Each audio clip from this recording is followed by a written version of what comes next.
राम राम दोस्तों, आप सभी को किसान दिवस की हार्दिक शुभकामनाएं।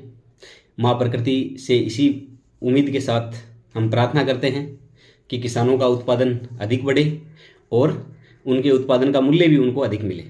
खैर, ये चीज़ें तो है। उसके साथ ही आज 23 दिसंबर है और 23 दिसंबर को किसान दिवस क्यों मनाया जाता है? तो सबसे पहली बात तो ये, सन 2001 में भारत सरकार ने पहली बार राष्ट्रीय किसान दिवस 23 दिसंबर को मनाना शुरू किया था।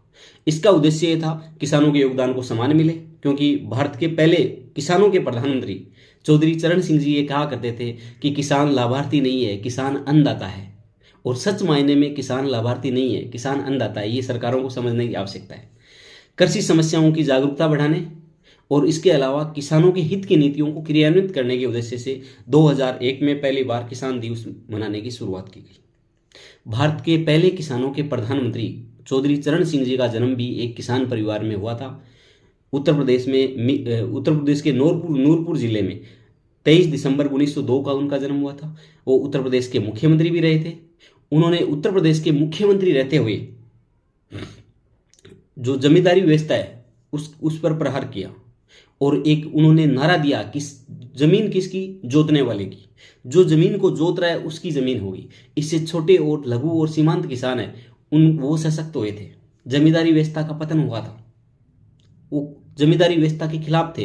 उनको वो एक बात करते थे कि किसानों के हक की बात किए बिना देश का विकास संभव नहीं है।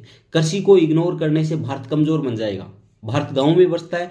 और वो एक वहीं भारत के पहले प्रधानमंत्री नेहरू जी भारी उद्योगों के समर्थक थे। चौधरी चरण सिंह छोटे उद्योगों के समर्थक थे। नेहरू जी शहरी उद्योगों के समर्थक थे, शहरी अर्थव्यवस्था के समर्थक थे। चौधरी चरण सिंह जी कहते थे कि गांवों की अर्थव्यवस्था को समृद्ध किए बिना आप शहरों को या देश को विकसित नहीं कर सकते हो। अर्थात ग्रामीण अर्थव्यवस्था के समर्थक थे। जब चौधरी चरण सिंह जी बोलते थे किसानों के मुद्दे पे तो बड़े बड़े इकोनॉमिस्ट चुप हो जाया करते थे।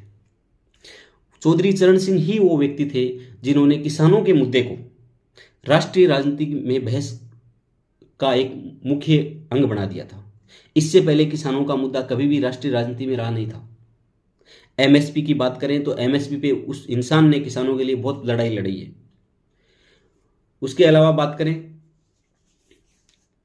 तो चौधरी चरण सिंह प्रधानमंत्री रहते हुए किसानों के लिए उन्होंने बहुत काम किए और किसानों को सशक्त करने का काम किया। तब एक नारा चलता था कि चौधरी चरण सिंह सत्ता के प्रधानमंत्री नहीं है, वो किसानों के प्रधानमंत्री है। तो वास्तव में चौधरी चरण सिंह जी किसानों के प्रधानमंत्री थे। तो हम सबकी ओर से भारत के किसानों के प्रधानमंत्री चौधरी चरण सिंह जी को श्रद्धांजलि। धन्यवाद दोस्तों।